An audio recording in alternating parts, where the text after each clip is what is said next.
विलंब म्हणण्यापेक्षा जी thought process आहे ती थोडीशी बसून चर्चा करून ठरवावं लागतात.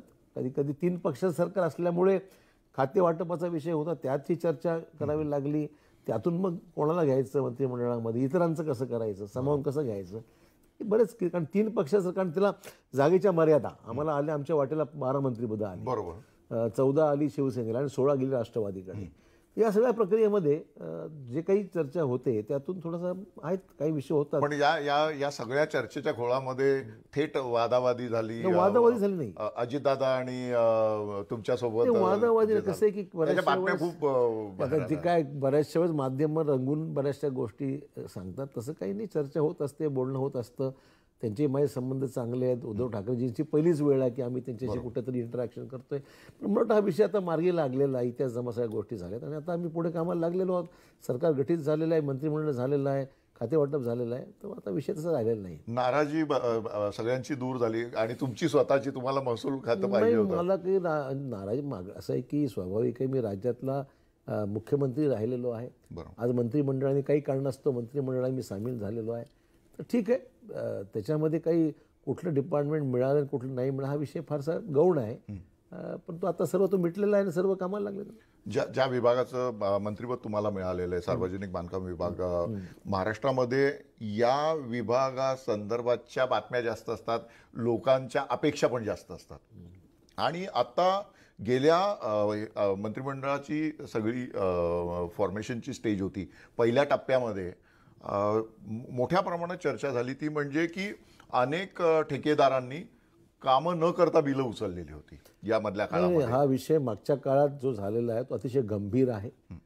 मी याची पूर्ण माहिती घेईन आणि त्यात जे काही चुकीचं असेल त्याच्यावर कारवाई मी नक्की 100% करेन, कारण असं अपेक्षित अजिबात नाही. आता मागच्या सरकारमध्ये ज्या ज्या गोष्टी घडलेल्या आहेत ते तर निश्चित पाहावंच लागेल. सत्यता याची काय आहे तपासून. मी काय कोणाला राजकीय सूडबुद्धीने कुठला निर्णय घेणारा माणूस मी नाही, कारण माझं राजकारणाचं कामाचं जी पद्धत आहे ती मुद्दाम त्रास द्यावा ही भूमिका अजिबात नाही. त्यामुळे परंतु शासनाच्या पैशाचा अपव्यय होत असेल, त्याच्यामध्ये जर चुकीच्या मार्गाने या गोष्टी घडत असतील तर अजिबात मी होऊ देणार नाही. आणि मेन म्हणजे कामाला विलंब होणार असतील, कामं होतच नसतील तर तशाही लोकांना वठणीवर आणण्याची माझी तयारी आहे. तसं चालणार नाही, कारण शेवटी लोकांच्या अपेक्षा रस्ते खराब होत. आता 7-2 वर्षापूर्वी वर्ष झाला खराब झाला. क्वालिटी बरोबर आहे की नाही, अधिकारी लक्ष देत आहेत की नाही, या गोष्टी बारकाईने नक्कीच पाहणार. आणि मी हे लक्ष देईन की महाराष्ट्रातल्या अविकसित भागामध्ये आज जे चांगले रस्ते हा पायाभूत सुविधेचा एक भाग आहे. राज्यात उद्योग जे यायचे असतील, राज्यात गुंतवणूक जे यायची असेल तर पायाभूत सुविधा चांगल्या द्याव्या लागतील. रस्ते त्यातला एक महत्त्वाचा घटक आहे. आणि नक्की माझं डिपार्टमेंट प्रयत्न करेल की विभागाला अधिक पैसा मिळावा, राज्यातल्या अविकसित भागाला राज्यातल्या विकसित भागाच्या बरोबरीने आणण्याचा प्रयत्न करेल. पण म्हणजे आपण पाहिलं की सातत्याने जे प्रगत देश आहेत तिथे बोललं जातं की रस्ते म्हणजे विकासाचा मार्ग असतो आणि तुम्ही सुद्धा आता त्याच विषयावर बोललात. पण आपल्याकडे रस्ते हा भ्रष्टाचार करण्याचा एक महामार्ग बनलेला आहे. ज्या पद्धतीने रस्ते बांधणीमध्ये मोठ्या प्रमाणात भ्रष्टाचार होतो, त्याच पद्धतीने रस्त्याच्या दुरुस्तीमध्ये सुद्धा तेवढाच होतो. तर हे जे नेक्सस आहे आणि याच्यामध्ये राजकारणी, ठेकेदार आणि PWDचे इंजिनियर्स असं एक नेक्सस मोठ्या प्रमाणात तयार झालेला आहे, ज्याचं गाव पातळीवर मोठ्या प्रमाणात चर्चा होते. त्याचा राजकीय लाभ सत्ताधारी पक्षांना मिळत असतो. तर हे जे सगळं नेक्सस आहे, हे जे सगळं एक अभद्र युती आहे, ही तोडण्याच्या दृष्टीने काय तुमच्या डोळ्यासमोर? महाराष्ट्रामधल्या किंवा देशामधल्या फक्त एकाच विभागामध्ये असा विषय नाही. सगळ्याच विभागात कमी जास्त प्रमाणात चांगली माणसं आहेत, काय अडचणीच्या विषय आहेत. तर मला वाटतं की हा कॅन्सर मुळासकट उखडून काढण्याची गरज आहे. आणि महाराष्ट्रामध्ये याच्यावर मी तडजोड अजिबात करणार नाही आणि चांगल्या लोकांना प्रमोट करू. प्रोसिजर पूर्णपणे पारदर्शकता त्याच्यामध्ये राहिली पाहिजे, हाही प्रयत्न राहील. आता मागे काय घडलं त्याच्यापेक्षा पुढे घडणार नाही याची काळजी घ्यायला लागेल आपल्याला. बरोबर आहे. पुढे जरा राजकीय याच्याकडे वळूया की ज्या पद्धतीने शिवसेनेने हिंदुत्वाला एकीकडे मुरड घातली आणि दुसरीकडे आता संजय राऊत यांचं ट्विट आलेलं आहे की मुख्यमंत्री उद्धव ठाकरे अयोध्येला जाणार. दुसरीकडे मनसे आता नवीन झेंडा घेऊन हिंदुत्वाच्या वाटेवर निघालेलं आहे. काँग्रेस सुद्धा बऱ्यापैकी ॲडजस्टमेंटच्या मोडमध्ये आहे. तर हे जे सगळं नवीन सत्ता समीकरण बनत चाललेलं आहे, तुम्ही महाराष्ट्राचे माजी मुख्यमंत्री म्हणून प्रदीर्घ काळ राजकीय तुमची वाटचाल झालेली आहे म्हणून तुम्ही कसं या सगळ्या बदलांकडे कसं बघता? नाही, पहिल्यांदा हे तर सांगितलं पाहिजे. आता अयोध्येचा विषय सर्वोच्च न्यायालयाने विषय मार्गी लावला, त्यामुळे तो विषय आता त्या जजमेंट आलं सुप्रीम कोर्टाचा, तो विषयावर पडदा पडला आता. त्यामुळे अयोध्याला कोणी जाते आणि दर्शन घेते हा भाग तर काही मला वाटतं सुप्रीम कोर्टाच्या निर्णयाप्रमाणे आता या वादावर पडदा पडलेला आहे, विषय निकाली लागलेला आहे. त्यामुळे अयोध्येला कोणी जाणं आणि दर्शन घेणे वावगे असं मला अजिबात वाटत नाही, कारण तो विषय आता संपलेला आहे. मग हा विषय पहिल्यांदा. दुसरी गोष्ट, मनसेने काय करावं त्यांचा प्रश्न आहे, राजकीय पक्ष आपला निर्णय घ्यायला. काँग्रेसनी आपली भूमिका अजिबात जी आहे ती सेक्युलर भूमिका आमची आहे. आमचा अजेंडा विकासाचा अजेंडा आहे. आम्ही कुठल्या धर्म जात पात हा विषय आमच्या समोर नाही. आम्ही सेक्युलर प्रिन्सिपल्स चालणारे आहोत आणि त्याच्यामध्ये गुणवत्ता विकास या मार्गाने आम्ही आमचं काम करणार हे आहोत. खरं आहे, पण सावरकर हा मुद्दा वारंवार का येतो? म्हणजे नाही, आता असं ज्या की- पद्धतीने आपण बघितलं, राहुल गांधींनी सावरकर नाही हूं, मैं माफी नाही मागूंगा हे बोलून झाल्यानंतर आता मध्य प्रांतामधल्या राहुल गांधींनी कुठल्या कॉन्टेक्स्टमध्ये त्यांनी माफी मागावी अशा पद्धतीने ज्या गोष्टी, राहुल गांधींचा कॉन्टेक्स्ट तो वेगळाच होता. त्यांनी सांगितलं मी काही अमुक अमुक नाही आहे की मी माफी का मागावी या बाबतीमध्ये. बरं मला सांगा, इतिहासामध्ये जे घडलं आहे सावरकर, मला त्या विषयावर पुन्हा काही जास्त वादन करायचं नाही आहे, पण इतिहासामधल्या ज्या फॅक्च्युअल गोष्टी आहेत त्या आहेत, पुस्तकात आहेत, लिखित आहेत, लोकांना नाही. माहिती आहे. आता जे मध्य प्रदेशमध्ये काँग्रेस सेवादलच्या वतीने जी पुस्तिका वाटण्यात आली, ज्याच्यामध्ये सावरकरांसंदर्भात अत्यंत आक्षेपार्ह विधानं केली गेली, हे सगळं जे काय आहे हे वेगळ्या दिशेला राजकारण नेण्याचा प्रयत्न आहे का? असं आहे की हा सगळा विषय हा अनेक वेळा अनेक पद्धतीने पुढे आलेला आहे. आमची जी वैचारिक भूमिका आहे जी आहे ती तत्वाची आहे, सेक्युलरिझमवर आधारित आहे, धर्मनिरपेक्ष भूमिकेतून काम करण्याची आहे. आणि मागचा इतिहास जर आपण देशाचा काढला, इंग्रजांशी लढा देत असताना अनेक लोकांनी शरणागती पत्करली, तर इंग्रजांच्या सेवेत राहिले, इंग्रजांपासून वाचण्याकरता माफी मागितली, हा सगळा रेकॉर्डवरच आहे विषय. त्यामुळे फक्त एका वेगळ्या कॉन्टेक्स्टमध्ये राहुल गांधींनी हा विषय बोलला आहे. त्याच्यामागे काही वेगळी भावना कोणाला अपमानित करण्याची भूमिका अजिबात नाही आहे. पण तुम्ही सत्तेत ज्यांच्या बरोबर बसलेला आहात ते उद्धव ठाकरे म्हणजे एकदम सावरकर भक्त आहे. पण याचा अर्थ आम्ही ते सावरकर भक्त असल्याचं आता आम्ही व्हावं असं काही गरजेचं नाही ना. आम्ही सत्तेमध्ये जी आघाडी केलेली आहे, आमचं जी तत्व आहे किंवा आमची जी भूमिका आहे ती आहे, त्याची भूमिका ती सरकार चालत असताना ह्या विषयी आड यायचं कारण नाही. कारण भारतीय जनता पक्ष सातत्याने उद्धव ठाकरेंना डिवचत आहे की काय तुमची आधीची मतं कुठे भारतीय गेली? जनता पक्षाची अडचण ही झालेली आहे की सत्ता गेली हे त्यांना पसंतच नाही, ही त्यांची अडचण आहे खरी. म्हणजे आपण सत्तेवर आता नाही, आता ते म्हणणं मी येणार हे चालू होतं. आता मी जाणार आणि गेले असं झाले प्रश्न. त्यामुळे मुद्दा असं झालेला आहे. अशोकराव, ही गोष्ट तुमची बरोबर आहे, पण मुनगंटीवारांचं कालचं विधान आहे की गुढीपाडव्याला नवीन सरकार येणार. नवीन वर्ष म्हणजे इंग्रजी नववर्ष जे आहे 31 ते या सरकारने साजरं केलं, परंतु हिंदू नववर्ष आमच्या आधिपत्याखाली किंवा आमचं सरकार असेल त्यावेळेस तुम्ही साजरं करा असं ते म्हणालेत. त्यांना काय म्हणायचं हे त्यांची विशफुल थिंकिंग आहे. त्यांना वाटतं असं घडावं. अहो पण आम्ही येणार असं हे म्हणाले. येणार म्हणजे काय, त्यांना काय म्हणजे ॲस्ट्रॉलॉजर आहे की त्यांचं भविष्यवाणी आहे की ते काय फार मोठे त्याला म्हणू आपण की त्यांना सर्व समजतं असा विषय नाही नाही, आहे. पण तुमच्या लोकांनी तीन पक्षांमधला जो घोळ आहे त्यामुळेच ते असं बोलतात ना. कुठलाही घोळ नाही आहे. सगळे विषय मार्गी लागलेले आहेत. इनिशियली सुरुवातीला थोडाफार विषय येतो, त्या अडचणी होतात. कुठल्या सगळ्या त्याचे होत नव्हतं का? ते वाटेल ते बोलायचे. ते फडणवीस रोज शिवसेनेविरोधात बोलायची, शिवसेना रोज भाजपच्या विरोधात बोलायची. त्यामुळे मागचा इतिहास काही लोकांना विसरलेले नाहीत. मला वाटतं की एकमेकावर त्यांनीसुद्धा त्यांच्या सरकार संयुक्त, त्यांचं आघाडी सरकार होतं, त्यांचं युती सरकार होतं, त्यांच्या युती सरकारच्या वेळेस त्यांनीसुद्धा एकमेकावर चिकलफेक केली होती. मुद्दा असा आहे की आम्ही तर तिघही कधी एकत्र म्हणजे दोघं एकत्र होतो म्हणलं, शिवसेने पहिल्यांदा बसतो आहे. बरोबर. त्यामुळे स्वाभाविक आहे की एकमेकांची ॲडजस्ट व्हायला वेळ लागतो. मग 5 वर्ष चालेल का हे सगळं? नाही, बिलकुल 100% बाज काय, जास्त वेळ चालू शकतात सरकार, काही प्रॉब्लेम नाही आहे. आणि आम्ही प्रयत्न करू की एखाद्या विषय जर काही वादाचे निघाले एकत्र बसू, अनुभव मंडळी आहेत त्याच्यामध्ये, सरकारमध्ये चर्चा करू, मार्ग काढू. त्याच्यामध्ये आहेत का वादाचे विषय आहेत काय? पण मुख्यमंत्री जे आहेत त्यांच्याकडे मात्र अनुभव नाही आहे प्रशासनाचा. अनेक मंत्री आहेत ज्यांच्याकडे प्रशासनाचा अनुभव नाही. मग आम्ही आहोत ना अनुभवी मंडळी. मुख्यमंत्र्यांना आम्ही गाईड करतो, मुख्यमंत्र्यांना आम्ही आमचे विचार शेअर करतो.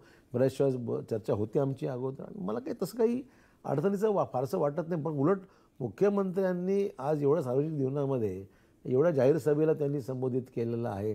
उत्तम वक्ते आहेत, चांगलं बोलतात, राजकीय त्यांना समजतं. त्यामुळे बाकी सरकारच्या सर्व ब्युरोक्रेसी सपोर्ट आहेच ना, की सरकारच्या कामासंदर्भातली जी काही गोष्टी आहेत त्यांना कळतात. पण अशोकराव, पृथ्वीराज बाबा मंत्रिमंडळात का आले नाहीत? पृथ्वीराज चव्हाण मंत्रिमंडळात येणार, तुम्ही पण मंत्रिमंडळात येणार, दोन माजी मुख्यमंत्री मंत्रिमंडळात असतील, त्यामुळे उद्धव ठाकरे निश्चिंत असतील असं बोललं गेलं होतं. पण तुम्ही आलात आणि ते बाजूला राहिलेत, काय कारण असेल? 2-2 चव्हाण कदाचित एकाच मंत्रिमंडळामध्ये ते होते, मी नव्हतो, मी आहे ते नाहीत, असं कदाचित योग असेल. 2 ठाकरे आहेत ना आता 2 परंतु पृथ्वीराजजींचं एक कामाची वेगळी शैली आहे. एक उत्तम प्रशासक म्हणून आम्ही आमच्या जवळचे सहकारी आहेत. मला वाटतं पक्षाचं लक्ष त्यांच्याकडे आहे, त्यांचा अनुभव दांडगा आहे. मला वाटतं त्यांना कुठे ना कुठे संधी पक्ष निश्चित 100% देईल. प्रदेशाध्यक्ष होतील का ते? काय हरकत आहे? त्यांच्या नावाची चर्चा ऐकतोय, तर होतील न होतील मी सांगू शकत नाही, की शेवटी आमच्या केंद्रीय नेतृत्वाला निर्णय घ्यावा लागेल. परंतु पृथ्वीराज चव्हाणांचा अनुभवसुद्धा महाराष्ट्राचा उपयोगी पडणारा अनुभव आहे. अजितदादांच्या अनुभवाबद्दल तुम्ही काय सांगाल?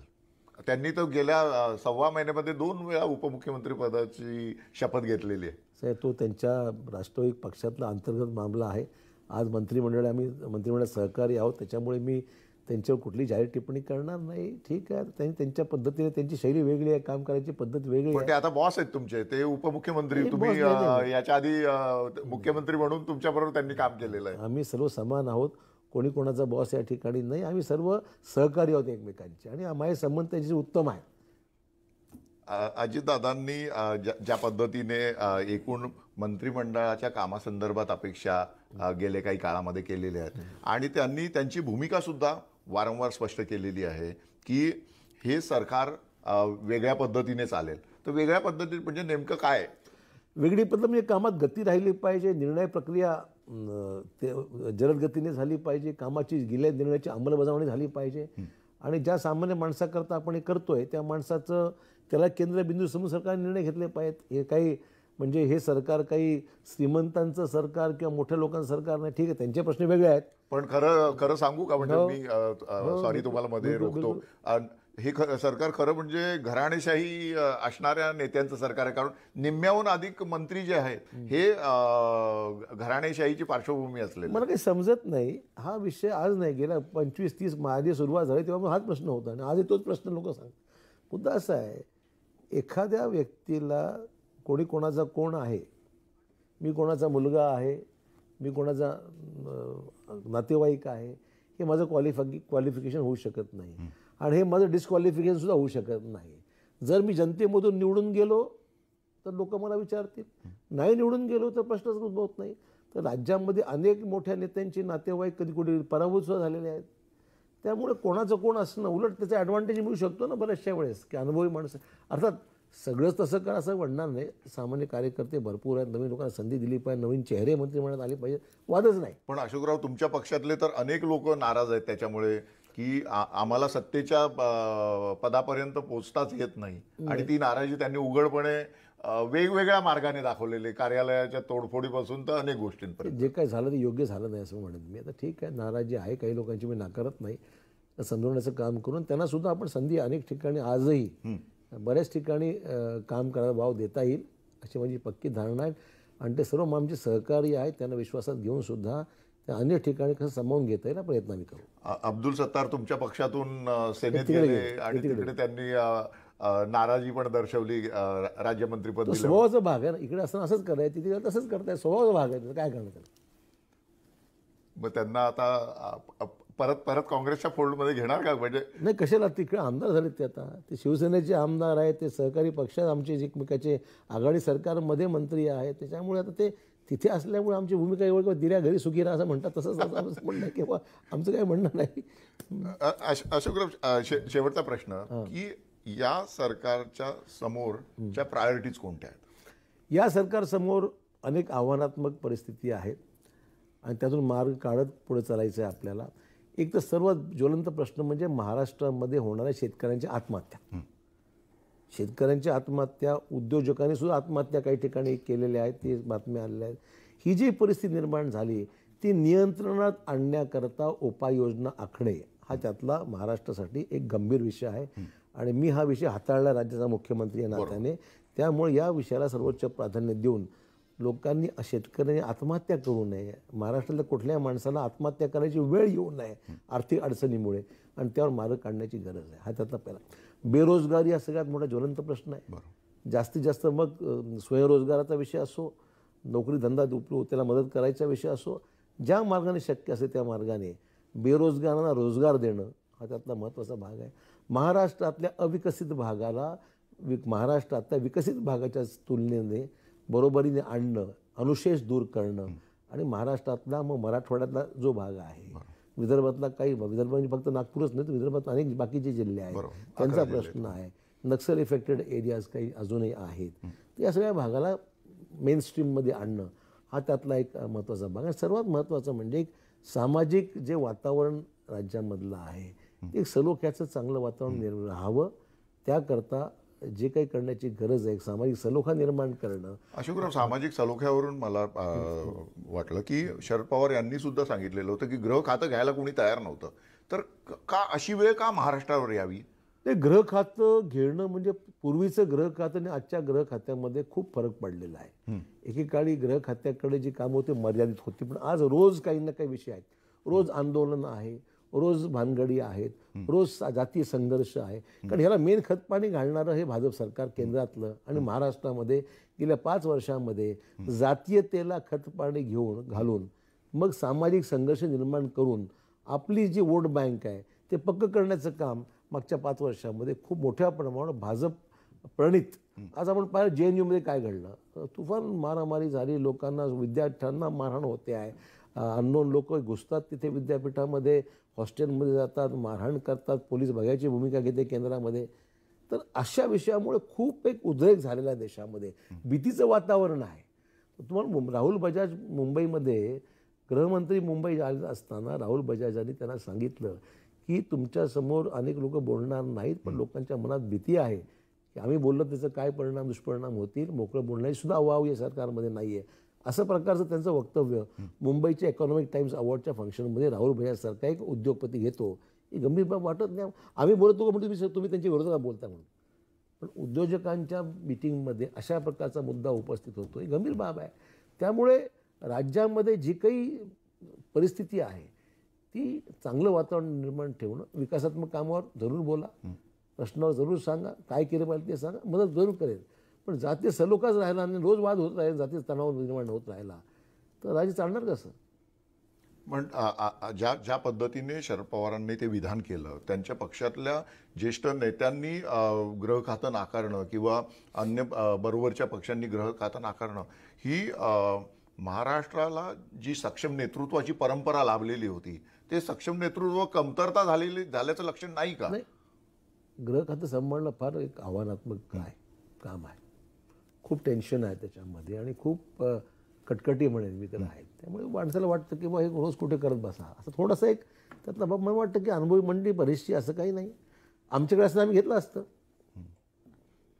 उद्धव ठाकरे यांना या आधीच्या काळामध्ये नया व असं बोलून टीका मोठ्या प्रमाणात झालेली होती. आता उद्धव ठाकरे हे तुमचे नेते आहेत, तर त्यांच्या या नवनेतृत्वाकडून तुम्ही काय अपेक्षा करता? नाही, आता हाच अजेंडा तुम्हाला सांगितला नाही. महाराष्ट्रातले हे 5-7 महत्त्वाचे प्रश्न, बाकी तर खूप आहेत, प्रत्येक जिल्ह्यातले विषय आहेत. त्यांना एक चांगली गोष्ट आहे, मुख्यमंत्र्यांनी 9 तारखेला ते औरंगाबादला जात आहेत आणि मराठवाड्यातल्या 8 जिल्ह्यापैकी 3 का 4 जिल्ह्यांचा आढावा ठेवला आहे. आमदारांचं काय म्हणणं आहे, जिल्ह्यात काय काम करायची गरज आहे, एक चांगली सुरुवात त्यांनी पाहिणार. मराठवाड्यात सुरुवात मराठवाड्यातून करता येते, तर राज्यात सर्वत्र जातील ते, त्यांचा अनुभव सांगतात. आधी खूप महाराष्ट्र पूर्ण फिरले आहेत ते, विषय माहिती आहेत त्यांना. म्हणजे राज्यातले मोठे जास्त करून हवाई दौरे त्यांचे झालेले आहेत. मुख्यमंत्र्यांच्या मागे एवढा व्याप असतो की राज्यातल्या मुख्यमंत्र्यांनी रोज 12 तास प्रवास करावा अशी अपेक्षा नाही. प्रवास म्हणजे नाही, त्यांचे ते छायाचित्रकार म्हणून त्यांनी हवाई दौऱ्यातून महाराष्ट्र जास्त बघितलेलं, ते मी म्हणालो. नाही, असं आहे, आज मुख्यमंत्री जबाबदारी मोठी आहे. मुख्यमंत्री मिनिट ना मिनिट महत्वाचं आहे. त्या मुख्यमंत्र्यांना कमी वेळेमध्ये जास्त काम, बरोबर, 2020 आहे ना आपलं, 2020 वर्ष, पण 2020 म्हणून त्यांना कमी वेळेमध्ये आणि 3 टीमचे खेळाडू एकत्र एका संघामध्ये आहेत. त्यामुळे आमची IPL टीम आहे, मोठं आव्हान आहे. IPL टीम असल्यामुळे सगळे चांगले दिग्गज माणसं आहेत टीममध्ये. निश्चितच अशोकराव, तुम्ही आलात आणि या चर्चेमध्ये आपलं मनोगत व्यक्त केलं. मनपूर्वक धन्यवाद. धन्यवाद. नमस्कार.